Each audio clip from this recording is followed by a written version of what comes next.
All right, welcome back in, everybody. Hope you're doing well. Thank you so much for being with us. It's the 2021 Kansas City Chiefs. We're flowing rapidly through the regular season.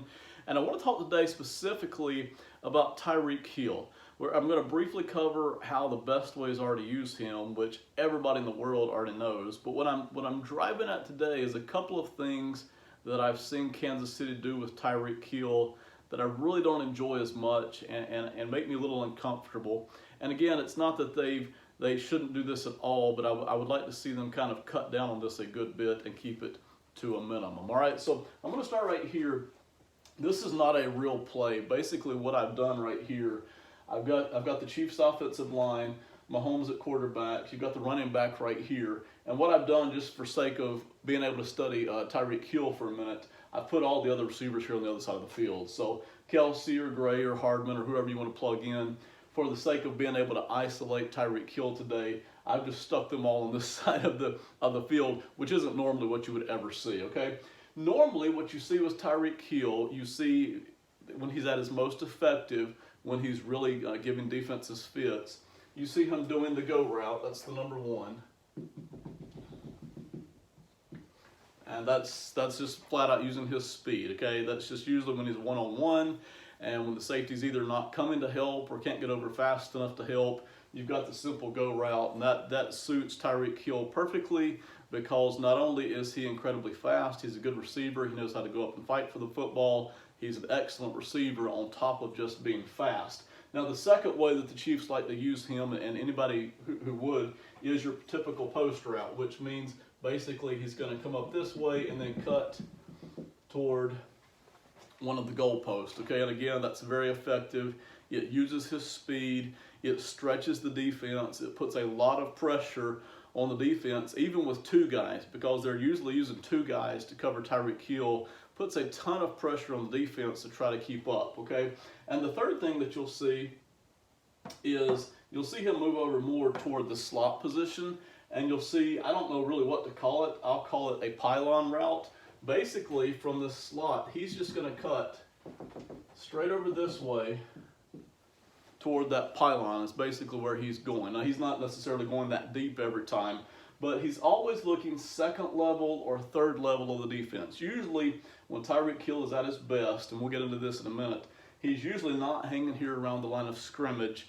He's usually going deep, and that is because he is so fast, one of the fastest people in the NFL, and he's a good receiver. He can catch the footballs, even if he's being guarded. He's an excellent receiver. So these are the three kind of typical routes that you'll see him run the most. It's not the only thing he runs, but this is when he's most effective. Now, the Chiefs this year, and again, I haven't sat down and cataloged these plays, so I might be wrong about what I'm feeling, but it feels like this year, because the Chiefs offense has been struggling, that they've been attempting to use Tyreek Hill at the line of scrimmage a little bit more often, and that comes in the form of screens, a little wide receiver screen out here to Tyreek Hill. I'll put him back there on the outside where they set up a screenplay for him, or where it's not a screenplay, it's just a simple hitch where he basically stands still at the line of scrimmage or steps back half a step, and it's an immediate throw out here, okay? Either one of those plays. And then sometimes you'll see a jet sweep where he comes swooping along and they toss him the football and tries to get it over here. Now, I want to talk about that in today's video, about why I'm not really very comfortable anytime I see him around the line of scrimmage. Maybe once a game, maybe twice a game at the most. In general, I don't like these plays, and here's why. Number one, it allows the defense to compress. We talked about this, Tyreek Hill with his speed, when he's running the go route, the post route, or the pylon route, any of those three, he is stretching the defense, and he always takes a safety with him.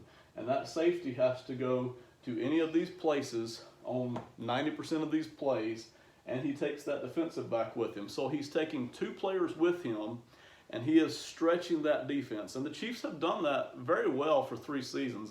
I'm not saying that they should be doing more of that. I'm just saying they should be doing less of this.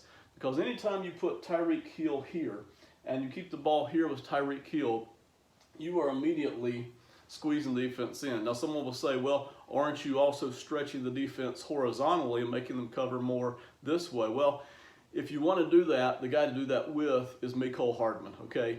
Hardman is basically not as fast in terms of long-term speed and not as good catching the football down the field, but in terms of elusiveness, Hardman is very elusive.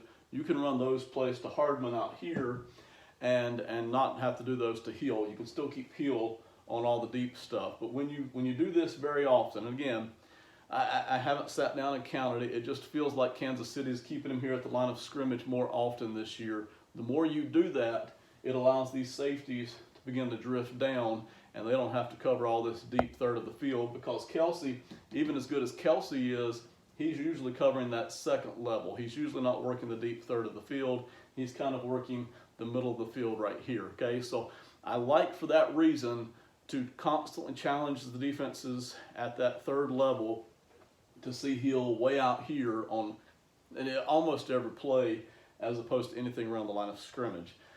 The second reason I don't like Tyreek Hill being at the line of scrimmage, it basically puts him at a disadvantage. And here's the reason why.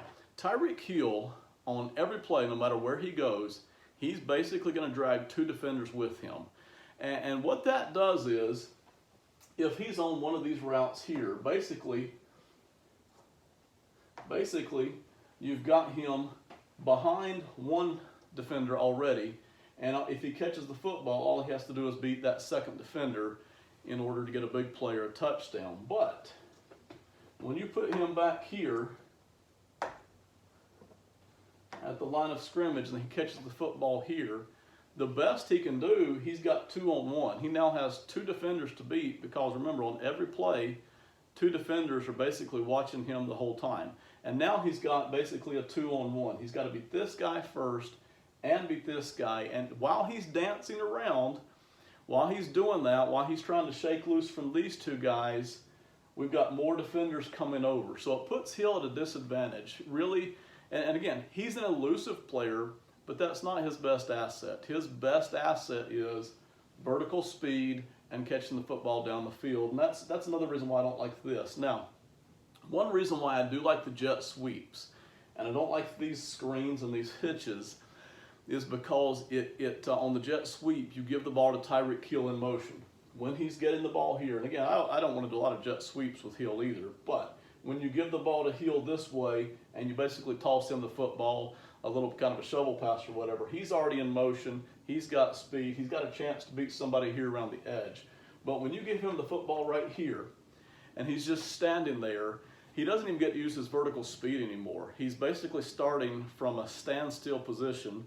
He's having to beat two players, and you've really kind of put Tyreek Hill at a disadvantage there. And the defense is always going to be happy to take these plays. Now, do you see them work sometimes? The answer is yes, absolutely. There are times where Tyreek Hill is elusive enough to make the first guy miss and then give the second guy a hard time. And before the rest of the defense can get over there, Hill's already racked up 8, 12, 14 yards. So it's not that these plays never work. It's just more often than not, the defense is going to be able to limit Tyreek Hill in a very serious way, as opposed to these downfield routes. And the defenses are going to be very happy. They will be thrilled. They will be more than happy on every single play that you want to put Tyreek Hill here at the line of scrimmage and have him beat a 2-on-1 from a dead standstill starting position. Defenses will be more than happy to try to deal with that, as opposed to try to stopping Tyreek Hill down the football field. Okay, now, what about this? Before I get to the last thing, which you've already seen, a lot of the announcers phrase it this way: well, the reason they're doing this is to try to get the ball in the hands of their playmakers. And listen, I've heard that my whole life, and that's not untrue, but I think it works better on the college game, on the college level, where you don't get to put in as much video work on individual players.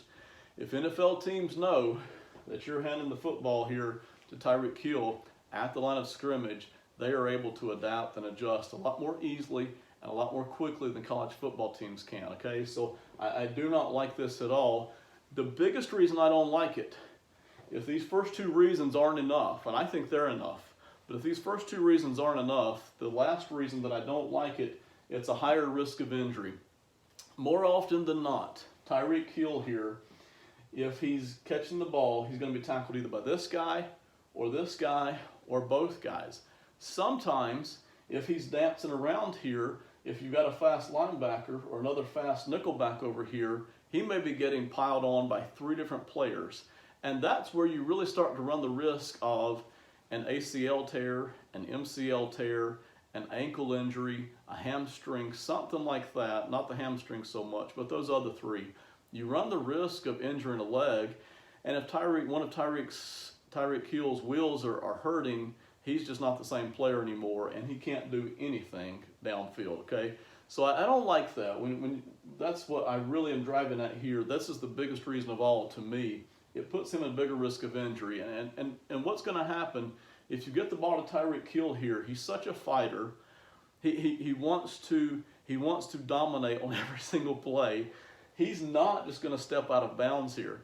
Now listen, it's fine for Tyreek Hill after he's made 15, 20, 25 yards to just step out of bounds over here, okay? The job has been accomplished by the offense. But when he's catching the ball right here on a screen or a hitch, either one, he and any receiver is going to feel an obligation to fight for every single yard. And that's a good time to get hurt, is when you're fighting for that extra yard. You're not stepping out of bounds. You're fighting this guy, and you're kind of back in the trench warfare. And that's not a good thing for Tyreek Hill. Really not a good thing for any speed receiver, but especially not for Tyreek Hill, who means so much to the Kansas City Chiefs. All right, so again, I'm okay with the jet sweep. I love all the vertical stuff. I'm even okay with short in routes right here, which I didn't even show. But if any little in route right here, you kind of start to get away from that kind of fighting for the extra yard, that trench warfare that you're going to get right here, and you don't put him at a disadvantage. All right, thank you so much for listening. Short video. We'll see you next time. Have a great one. Goodbye.